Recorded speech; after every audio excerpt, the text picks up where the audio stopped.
आज की इस वीडियो में हम एक्सप्लेन करेंगे जी आपको पैनासोनिक के डे 10 मॉडल के आउटडोर यूनिट के इस पीसीबी को। तो आपको बताएंगे कि ये पीसीबी कैसे काम करता है और इसमें क्या क्या पॉसिबिलिटीज़ हैं, जिन चीज़ों के ख़राब होने के चांसेस मौजूद होते हैं, तो वो भी आपको एक्सप्लेन कर देंगे। और इसके अलावा इसका फंक्शन जो हैं वो कैसे काम कर रहे हैं वो भी आपको एक्सप्लेन करते हैं। आउटडोर पीसीबी के बारे में जो फर्स्ट इंफॉर्मेशन है वो हम आपको देंगे, तो वो ये है जी कि आप जो इसके रेक्टिफायर्स हैं और आईजीबीटी है, विदाउट डिसोल्डरिंग के आप हीट सिंक से इसको अलग नहीं कर सकते। वो इसलिए कि देखें यहाँ पे होल्स हैं, यहाँ पे आईपीएम टाइट होता है और आईपीएम के लिए प्रॉपर जो है वो यहाँ पे होल्स की जगह बनाई गई है जहाँ पे हम स्क्रू ड्राइवर डाल के तो इसको खोल सकते हैं। लेकिन आईजीबीटी के लिए देखें यहाँ पे, और जो रेक्टिफायर्स हैं उनके लिए किसी किस्म का कोई होल्स मौजूद नहीं है, बल्कि यहाँ पे प्रिंट्स यहाँ से गुजर रहे हैं। और इस साइड को भी देखें तो ये नहीं, यहाँ पे किसी किस्म का कोई होल मौजूद नहीं है। तो आपको सिर्फ और सिर्फ ये चांस आपके पास ये मौजूद है कि आप इसको डिसोल्डर करेंगे और इसके बाद इसको इन स्क्रूज को यहाँ से खोल के अलग करके और दोबारा चेकिंग के लिए इसको सिस्टम में फिट करेंगे और फिर आप इसको दोबारा टेस्ट कर सकते हैं। अब यहाँ पे जब इस पीसीबी को हम पहली नज़र से देखते हैं तो सबसे पहले जो हमें चीज़ नज़र आती है कि यहाँ पे 3 रेक्टिफायर लगे हुए हैं। देखें, एक रेक्टिफायर यहाँ पे लगा हुआ है और 2 रेक्टिफिकेशंस यहाँ पे लगी हुई हैं। तो ये रेक्टिफिकेशन जो है वो किस लिए ऐसे लगी हुई हैं, तो देखें यहाँ पे पहली नज़र में मुझे देखते ही जो पता चला कि यहाँ पे पाम टेक्नोलॉजी का इस्तेमाल किया गया है। और पाम टेक्नोलॉजी होती क्या है उसके लिए ऑलरेडी हमारी वीडियो मौजूद है, तो आप वो वीडियो देख के तो आप सीख सकते हैं कि पाम टेक्नोलॉजी क्या होती है। अब यहाँ पे जो पीसीबी का डिज़ाइन है कुछ इस तरह से तरतीब दिया गया है कि जो 2 रेक्टिफिकेशंस हैं इसको पाम टेक्नोलॉजी के लिए इस्तेमाल किया गया है ताकि आईपीएम के लिए वो काम करें। और जो एसएमपीएस है जो कि सिस्टम को पूरे को ऑन करता है, रन करता है और 5 वोल्ट 12 वोल्ट और मुख्तलिफ वोल्टेजेस बनाता है, तो वो जी इस रेक्टिफिकेशन से इसको दिया गया है और इस रेक्टिफिकेशन से यहाँ पे तमाम जो एसएमपीएस है वो काम कर रहा है। अब यहाँ पे देखें जैसा कि इसमें 3 रेक्टिफिकेशन यूज़ की गई हैं, इसी तरह से 3 फ्यूज़ भी इसमें इस्तेमाल किए गए हैं, लेकिन किस मकसद के लिए वो भी मैं आपको बता देता हूँ। तो देखें यहाँ पे सबसे पहला जो मेन इसके कनेक्टर के साथ लगा होगा तो वो है जी 20 एम्पेयर्स का, तो ये जो हम पूरे सिस्टम को कंट्रोल करता है। इसके बाद इसके 2 फ्यूजेस और भी लगे हुए हैं, तो एक तो फ्यूज़ लगा है, ये देखें ये रहा फ्यूज़ जो है एसएमपीएस को कंट्रोल करता है, अगर यहाँ पे कोई शॉर्ट सर्किट है तो ये उड़ जाएगा। अब यहाँ पे एक और भी लगा हुआ है, तो वो देखें ये है वो फ्यूज़, और ये फ्यूज़ जो है वो लगा हुआ है जी ये डीसी फैन मोटर के लिए। अगर डीसी फैन मोटर में किसी किस्म की कोई प्रॉब्लम आती है तो ये फ्यूज़ जो उड़ जाएगा, तो इससे फैन मोटर जो है वो काम नहीं खाली करेगी, बाकी का सिस्टम हो सकता है काम करता रहे। अगर हम सिस्टम को स्टार्ट से देखते हैं तो स्टार्ट में देखें सबसे पहले सिस्टम के साथ जो है वो ZNR का इस्तेमाल किया गया है और काफ़ी ज़्यादा तादाद में किया गया है। अगर किसी किस्म की भी कोई स्पाइक आती है, कोई हैवी जो 250 वोल्ट से ऊपर चला जाता है वोल्टेजेस, तो ये फट जाएंगे या शॉर्ट सर्किट हो जाएंगे, जिससे कि ये तमाम दोनों फ्यूज़ जो हैं वो उड़ जाएंगे। इससे क्या होगा, एसएमपीएस बंद हो जाएगा, तो क्या होगा, पूरा सिस्टम ही काम नहीं करेगा। इसके बाद 2 फिल्टर हैं जो कि स्पाइक्स को कंट्रोल करने के लिए, फिल्टरिंग के लिए यूज़ किया गया है। अब यहाँ पे दोबारा जो लाइन फिल्टर है वो लगा हुआ है। इसके बाद दोबारा से फिर जो है वो फिल्टर का इस्तेमाल किया गया ताकि साउंड्स को और स्पाइक्स को कम किया जा सके। यहाँ पे फिर 2 कैपेसिटर्स लगाए गए हैं और ये कैपेसिटर जो हैं ये जाएंगे जी डायरेक्टली अर्थिंग में। देखें यहाँ से होके और डायरेक्टली अर्थिंग में आ रहे हैं ये, तो आप देख सकते हैं। यहाँ पे मैं आपको दिखा भी देता हूँ, तो देखें यहाँ से ये इस तरफ आ रहा है और इस प्रिंट से देखें ये प्रिंट डायरेक्ट जो है वो अर्थिंग में आ रहा है। और ये सर्ज वोल्टेजेस को कंट्रोल करने के लिए दोनों कैपेसिटर लगाए गए हैं कि अगर किसी वक्त कुछ सर्ज वोल्टेजेस आ जाते हैं तो ये इनको कंट्रोल करेगा। इसके बाद आगे मैं आपको सिस्टम समझाता हूँ और बहुत ज़बरदस्त सिस्टम यहाँ पे बनाया गया है और काफ़ी ज़्यादा वायर्स भी आपको नज़र आ रही होंगी। तो यहाँ पे देखें 3 स्विचिंग रिलेज का इस्तेमाल किया गया है। बड़ा यूनिट है इसलिए इसमें 3 स्विचिंग रिले का इस्तेमाल किया गया है और 2 इसमें जो है वो पीटीसी सेंसर जो है लगाए गए हैं। तो अब मैं आपको समझाता हूँ कि किया क्या है यहाँ पे। अब यहाँ पे ये बात याद रखें कि जब आप पैनासोनिक के यूनिट के साथ काम कर रहे होंगे तो इसमें मुख्तलिफ सिस्टम यहाँ पे इंस्टॉल किए गए हैं। इससे पहले मैंने एक वीडियो बनाई थी, उसमें मैंने बताया था कि 1 टन का जो यूनिट है वो बिल्कुल भी ऑन नहीं होता है विदाउट कम्युनिकेशन वायर, यानी कि इनडोर के साथ अगर आप अटैच नहीं करेंगे और कम्युनिकेशन आपस में नहीं करेंगे वो यूनिट, तो वो ऑन नहीं होगा। इसी तरह से इसका सिस्टम जो है वो कुछ अलग से है।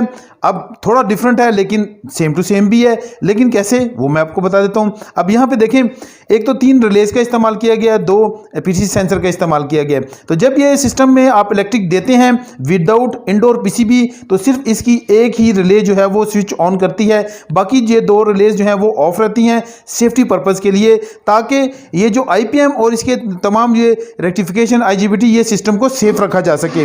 लेकिन जब आप जो ही इसके साथ इंडोर यूनिट को अटैच करते हैं, कम्युनिकेशन होती है, तो फिर ये काम करना लग पड़ता है। इसके अलावा जब आप रिमोट से यूनिट को ऑफ कर देते हैं तो वो ये यूनिट जो है बिल्कुल ऑफ हो जाता है और इसकी ये 2 रिलेज को बंद कर देता है और एक रिले सिर्फ ऑन रहती है, जिससे फ़ायदा ये होता है अगर यानी कि यूनिट तो बंद है लेकिन इलेक्ट्रिक ऑन है, और अगर कोई स्पाइक आ जाती है इलेक्ट्रिक में तो ये बाकी का सिस्टम आपका बच जाएगा। सिर्फ और सिर्फ छोटा मोटा फॉल्ट आएगा तो उससे क्या होगा कि आपका जो पीसीबी है उसके रिपेयरिंग के चांसेस ज़्यादा हो जाएंगे। यहाँ पे आप देख सकते हैं कि काफ़ी ज़्यादा वायर जो हैं वो ऊपर से गुजर रही हैं, कोई आ रही है कोई जा रही है।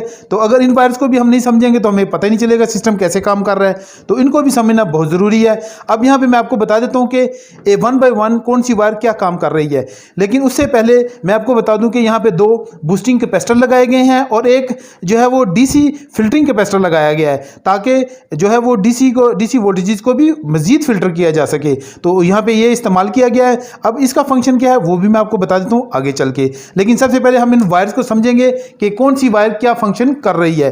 तो इसमें देखें 2 वायर्स हैं, तो ये 2 वायर्स रिएक्टर की वायर्स हैं।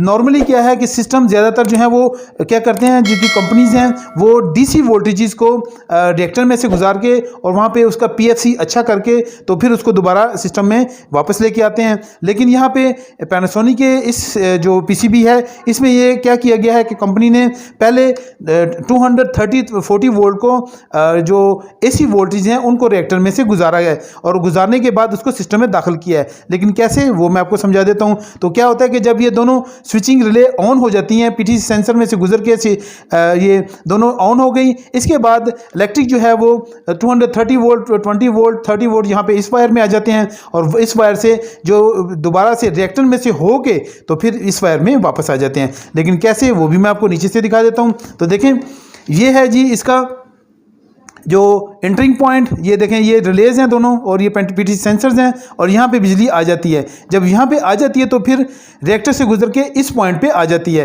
तो इस पॉइंट से क्या हुआ है कि यहाँ पे फेज़ आता है। तो फेज़ होता है तो ये देखें ये फेज़ कहाँ चला गया है, आगे इसकी रेक्टिफायर में चला गया है। तो देखें ये रेक्टिफायर, ये भी रेक्टिफायर, ये दोनों रेक्टिफिकेशन में इसकी जो फेज़ है वो यहाँ पर आ जाता है। अब यहाँ पर एक लॉजिक है वो भी मैं आपको समझा देता हूँ कि देखें जो न्यूट्रल है वो इसका जी डायरेक्ट इसके रेक्टिफायर में आ रहा है, लेकिन इस रेक्टिफायर में डायरेक्ट नहीं है। तो ये भी मैं आपको समझाता हूँ ये क्यों नहीं है। तो पहले इसको समझ लेते हैं कि ये कहाँ से आता है। तो ये देखें यहाँ पे 1-2 पॉइंट लगे हुए हैं। तो ये है जी सीटी। तो सीटी पे ऑलरेडी हमारी वीडियो मौजूद है, अगर आपने नहीं देखी तो वो ज़रूर देख लें तो आपको समझ आ जाएगी कि सीटी क्या होती है। तो ये सीटी है यानी कि करंट ट्रांसफार्मर। तो ये देखें यहाँ से गुजर के तो यहाँ पे आ जाता है और इसके बाद यहाँ पे ये सर्किट इसका कंप्लीट हो जाता है। कंप्लीट होने के बाद क्या होगा कि 220-230 इलेक्ट्रिक जो है वो डीसी वोल्टेज में कन्वर्ट हो जाएगी। तो यहाँ पे हमें सिर्फ और सिर्फ डीसी वोल्टेजेस ही मिलेंगे। कौन से वाले 200 जो है वो 240-30 वोल्ट या 10 वोल्ट यहाँ पे हमें मिलेंगे। तब ये क्या करता है कि जो इसका नेगेटिव पॉइंट है वो भी कैपेसिटर्स में जा रहा है और ये इसका पॉजिटिव पॉइंट है वो भी कैपेसिटर में जा रहा है। लेकिन कैसे वो मैं आपको बता देता हूँ कैसे जा रहा है। तो देखें यहाँ से ये 2 वायर्स यहाँ पे अटैच हैं, ऊपर वाली ये नेगेटिव पॉइंट है। तो पहले हम तमाम नेगेटिव पॉइंट्स की बात कर लेंगे ताकि बात को समझना आसान हो। तो देखें ये नेगेटिव पॉइंट है। तो देखें येलो और वाइट की सूरत में 2 वायर्स हैं। तो ये जा रही हैं जी किधर, ये देखें एक वायर जा रही है जी ये डीसी फैन मोटर में जा रही है।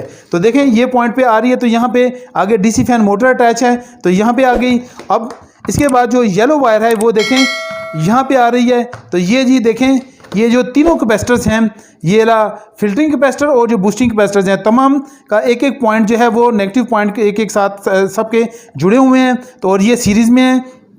यहाँ पे आ गई जी इसकी येलो वायर और येलो वायर से यहाँ पे फिर एक दूसरी वायर जो है नेगेटिव पॉइंट से जाती है जी। देखें ये ब्राउन कलर की वायर जो है वो सिस्टम में जा रही है और कैसे जा रही है, देखें ये आ रही है और यहाँ पे आ गई। तो देखें ये पॉइंट इसका यहाँ पे आ गया और ये डायरेक्टली जाती है कहाँ पे जी, ये देखें ये डायरेक्टली जो IPM है हमारा उसके नेगेटिव पॉइंट पे आ गई, न्यूट्रल पे आ गई। देखें यहाँ पे लिखा हुआ है और ये न्यूट्रल पे आ जाती है। फिर इसके बाद बात कर लेते हैं जी इसके पॉजिटिव साइड की। तो पॉजिटिव साइड कैसे काम कर रहा है, तो पॉजिटिव देखें यहाँ पे है, तो ये देखें ये जो है इसका रेक्टिफिकेशन का पॉजिटिव साइड है। तो ये डायरेक्टली कहाँ जा रहा है जी, ये देखें जी, ये डायरेक्टली रेड वायर जो है जा रही है जी, ये देखें ये वाली साइड पे। तो ये देखें ये जो बूस्टिंग कैपेसिटर्स थे इनकी पॉजिटिव साइड पे आ गया, तो यहाँ से ये बूस्ट हो जाएगी, इलेक्ट्रिक बूस्ट होगी और 320 वोल्ट में आ जाएगी। और ये 320 वोल्ट जो हैं वो देखें ब्लैक वायर की शक्ल में देखें यहाँ पे आ गए, और ये देखें यहाँ पे इसकी जो IPM है इसकी पॉजिटिव साइड पे आ जाते हैं। तो यूँ इसका भी सर्किट कंप्लीट हो जाता है। लेकिन अभी एक वायर तो रहती है, क्योंकि इसमें तो नेगेटिव आया ही नहीं है, वो कहाँ से आ रहा है, तो वो देखें वो इस पॉइंट से आ रहा है। लेकिन कैसे, वो मैं आपको बता देता हूँ। तो वो किस सूरत में है, देखें यहाँ पे हमारे पास ये ब्लू वायर है। ब्लू वायर कहाँ से आ रही है जी, ये फिल्टरिंग कैपेसिटर जो है यहाँ से, DC फिल्टरिंग कैपेसिटर जो है यहाँ से आ रही है, क्योंकि ये इस रेक्टिफिकेशन के से DC में कन्वर्ट होने के बाद इसका पॉजिटिव पॉइंट जो है वो जा रहा था, कहाँ जा रहा था जी, वो इसमें जा रहा है। और यहाँ से फिर हमने इसका नेगेटिव पॉइंट इसी फिल्टरिंग पॉइंट से लेके तो क्या किया, ब्लू वायर की सूरत में कहाँ आ गया जी, यहाँ पे आ गया, ये वाला आ गया है। और ये जो है आगे देखें फिर कुछ लगा हुआ है, लेकिन ये क्या चीज़ है ये मैं आपको बताता हूँ। तो ये देखें ये है जी, फिर एक स्विचिंग रिले लगी हुई है। तो ये स्विचिंग रिले ऑन होगी तो तभी जाके इस रेक्टिफायर का सिस्टम जो है वो कंप्लीट होगा, और इसके सर्किट कंप्लीट होने से यहाँ के वोल्टेजेस भी बढ़ जाएंगे और ये वोल्टेज जो हैं वो चले जाएंगे IPM के अंदर, और यूँ ये सिस्टम कंप्लीट होगा और जो है वो सारा जो कंप्रेसर वगैरह है वो ऑन हो जाएगा और यूँ ये काम करना शुरू कर देगा। बाकी के जो जितने भी इसके वोल्टेजेस हैं वो बताएंगे हम आपको नेक्स्ट वीडियो में।